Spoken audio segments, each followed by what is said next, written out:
Cara, eu tô aqui agora, já são 7h30 mais ou menos da noite de um sábado.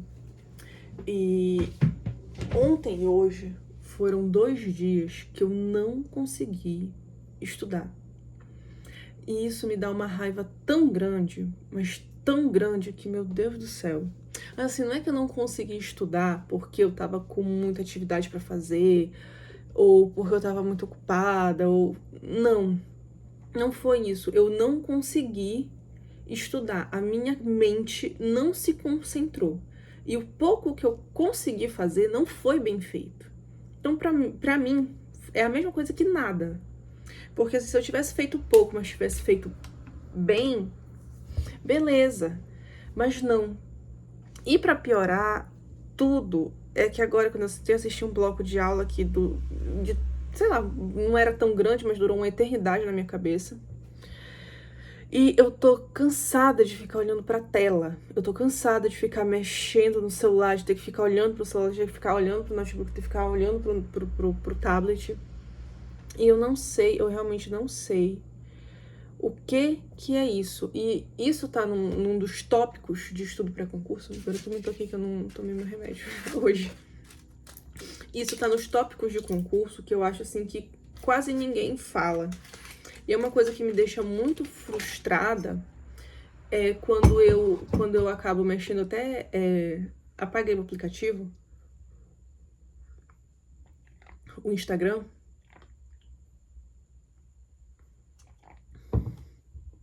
Porque realmente, primeiro que assim, a gente entra no Instagram, quando a gente vai ver o nosso feed, já não é só as pessoas que a gente segue, né? Não são só as pessoas que a gente segue. Aparece uma... Não sei se eu posso falar palavrão aqui.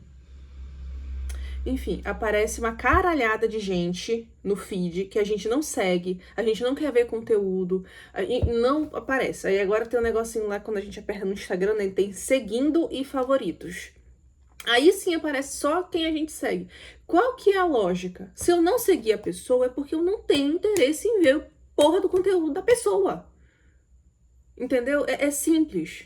Aí a gente vai lá, entra...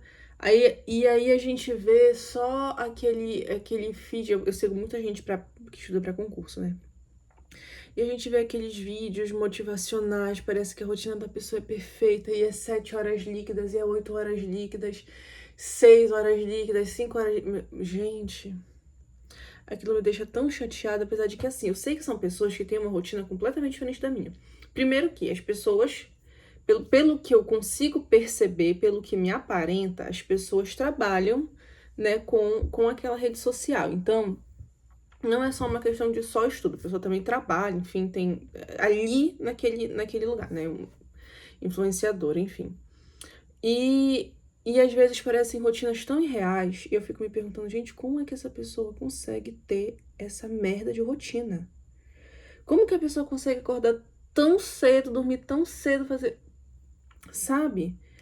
Pra mim, Sabrina, é uma coisa tão irreal e tão perfeita e tão irreal que irrita. E a gente não dá. Eu não consigo. Eu não tenho maturidade suficiente pra não me comparar. Claro que eu ainda vou fazer um vídeo mostrando o meu progresso nas metas, enfim, que eu quero ter pra agora, pra 2026, que eu já progredi bastante, né? Hoje é dia 17. E eu já consegui progredir bastante. Mas mesmo assim, cara, eu fico olhando, eu olho, eu fico, meu Deus, nesse ritmo que eu tô, eu não vou conseguir, eu não tô num ritmo ruim. Só que ontem e hoje, isso me deixou tão frustrada, tão chateada, e aí voltando no que eu tava falando, né? É uma parte do estudo para concurso que ninguém conversa sobre. Todo mundo tem uma rotina perfeita, tem o dinheiro suficiente, tem tudo perfeitinho, né? As pessoas, pelo menos as pessoas que aparecem pra mim no meu feed, algumas pessoas que eu sigo, outras nem tanto, mas assim, a maioria. É uma rotina perfeita. E ninguém te conta, ninguém te fala quando tu começa a estudar pra concurso. Ou tu vê o pessoal vendendo uma rotina maravilhosa, perfeita, ou aparece um concurso falando que em tanto tempo tu vai conseguir estudar assim, passar, nananana. Mas ninguém fala o quão exaustivo é. Tem dias que tu não vai suportar, que tu não vai querer, que tu vai ter que fazer porque não tem outro jeito. Mesmo tu sabendo que não tem outro jeito, enfim, não vai querer fazer porque é muito ruim. E é um processo que é muito solitário. Por mais que tu tenha... Deixa eu ajustar aqui essa câmera. Por mais que tu tenha pessoas que te apoiam, por mais que tu tenha pessoas que te compreendam, por mais que tu tenha uma rede de apoio, que tu tenha uma situação financeira confortável, é um processo muito solitário. É muito solitário, é muito individual, é muito cansativo e cada reprovação é frustrante. Assim como cada aprovação é esperançosa e nem sempre aquela aprovação tu vai ser nomeado, tu vai conseguir. É algo tão... Ninguém te fala da parte ruim, sabe? Se hoje eu tivesse a mentalidade se eu tivesse a mentalidade que eu tenho hoje, na época que eu tava fazendo faculdade, esse processo já estaria 1000 anos-luz de distância, de já estar sendo executado, porque, cara, isso é uma coisa... Outra coisa que também é ruim. Quando tu tá na faculdade de direito, tem muita gente que já entra sabendo o que quer e querendo a todo custo. Foi o meu caso. Eu entrei querendo advogar. E apesar de eu hoje achar que eu poderia ter aproveitado, ter corrido atrás de outras oportunidades, naquele momento não fazia sentido para mim, porque eu entrei na faculdade querendo advogar, eu saí da faculdade querendo advogar. E advogar, principalmente quando tu tem uma expectativa e tu entra ali naquele mercado e tu vê algumas realidades, tu te sente muito baqueado, sabe? Querendo ou não, o sistema OAB, ele é um sistema que é muito voltado para as pessoas que estão no sistema. E para aquele grupo que ou é oposição, ou não está inserido no sistema, é um grupo que fica muito à parte do que está acontecendo, do apoio, de qualquer coisa que seja, sabe? É um grupo que fica à parte. E quando tu vai entrar na realidade do mercado de trabalho, etc., não sei como é que é, enfim, todas as regiões, estou falando da realidade que eu vivi, aquilo que eu planejei, que eu pensei, na hora que eu fui executar, na hora que eu fui entrar, realmente eu vi que não era daquele jeito. E muitas pessoas que estão dentro da própria advocacia, que estão vivendo, que vivem na advocacia, que sobrevivem na advocacia, não são verdadeiras contigo ao ponto de te falar, olha, isso daqui é bom, isso daqui não é bom. E a gente vai perdendo brilho e vai perdendo gosto, realmente. E não é só isso. A faculdade é o momento que você tem de experimentar as coisas. Eu experimentei, mas eu não mudei a minha cabeça. Experimentar as oportunidades, ver o que você quer, o que você não quer, enfim. E por mais que eu tenha vivido, eu estagiei no serviço público praticamente a faculdade inteira, a maior parte da faculdade, não vou dizer a faculdade inteira, mas a maior parte da faculdade, os meus estágios foram dentro do serviço público, não foi dentro de escritório de advocacia. Só que eu não queria ter o contato com o serviço público.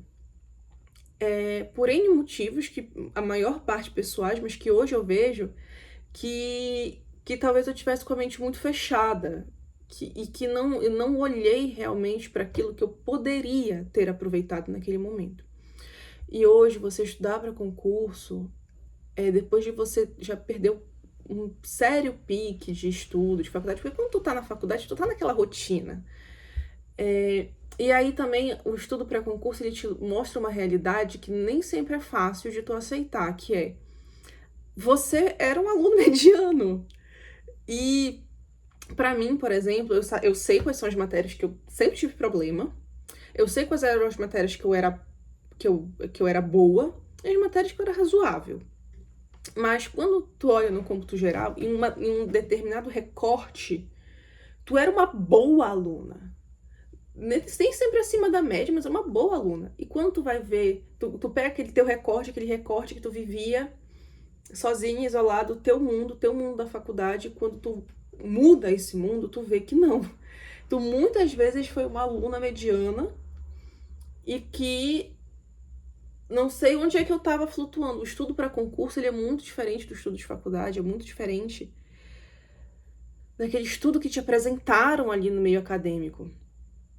E é muito difícil você mudar, você pensar diferente. É muito difícil ter que reprogramar toda uma situação que tu vivia, que tu entendia como sendo certa na tua cabeça agora que tu vai estudar para concurso. E como eu disse, é uma questão muito solitária. O que eu tô falando aqui pode se aplicar para mim, pode não se aplicar para mais ninguém. Porque cada um tem o seu processo, o processo de cada um é um processo solitário pra caramba. É muito difícil você sentar numa mesa durante 6 horas do seu dia, 6 horas líquidas do seu dia, para se concentrar em um único ponto.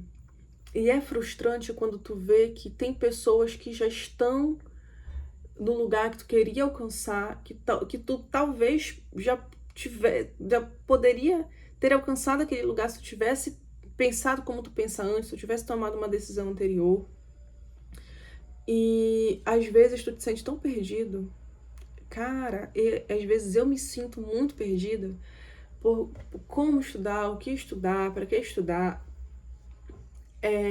Hoje, nesse momento, nem tanto.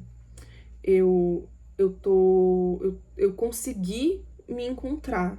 Eu consegui entender o que eu preciso fazer, eu consegui raciocinar direitinho, eu consegui entender tudo aquilo que eu preciso fazer, mas não é fácil. Não é fácil, porque tem horas que a gente quer ir por outro caminho, por um caminho que é mais confortável, mas que não é um bom caminho.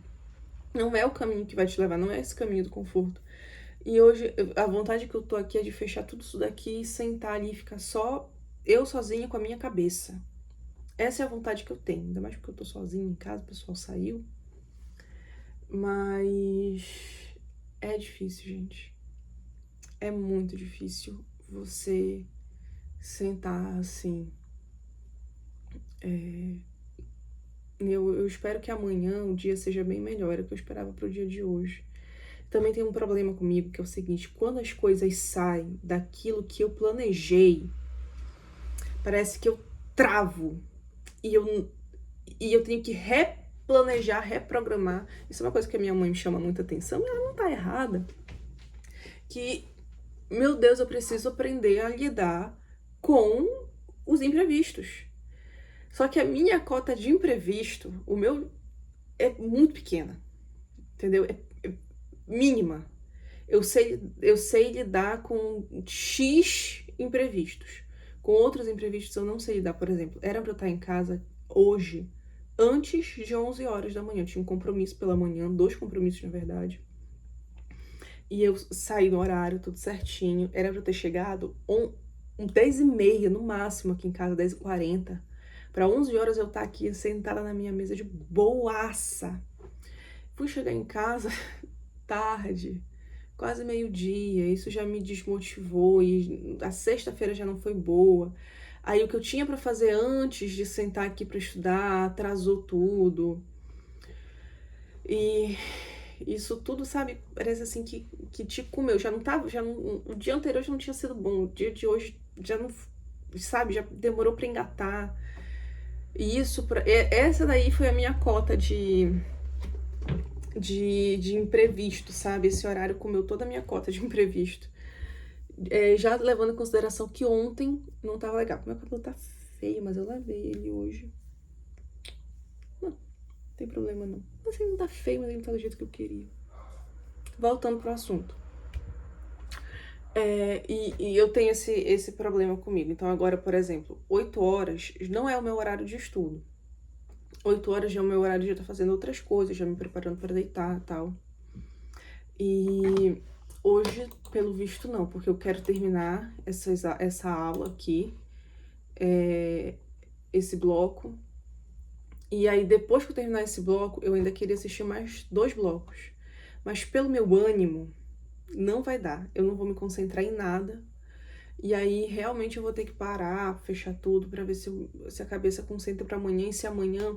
Inclusive, até apaguei o Instagram do meu celular pra ver se melhorava isso. E realmente vai ser assim até eu terminar. Eu só não... De vez em quando eu reinstalo de novo, porque Tem algumas coisas que eu preciso ver lá, que não é do meu Instagram, do Instagram da igreja, que a gente precisa organizar. Ai. Enfim. Minha crise existencial da semana foi essa. Simples assim. Semana passada, minha crise existencial foi eu me achar uma desocupada. Essa semana, a crise existencial é essa porra dessa tela. Ai, meu Deus do céu. Eu preciso arrumar uma psicóloga. Eu preciso. Na verdade, assim, eu nem sei. A gente fala muito de psicólogo, né? Porque, não sei o que, precisa cuidar da saúde mental, nem todo mundo. Nananana. Mas às vezes, gente, é só besteira. Não precisa. Às vezes, nem tudo. Todo mundo é bom ir pro psicólogo, é bom organizar sua saúde mental, é bom você dar atenção, é bom. Não tô dizendo que não é bom, não. Tô dizendo que é importante, não. Mas tem coisas que não é só. Não é psicólogo, não. É pisar o chão na realidade. Pisar o pé na realidade, pisar o chão já. Pisar o pé na realidade, fazer aquilo que precisa ser feito. Simples assim. Que é o caso que eu não tô fazendo hoje, entendeu? Ai, ai.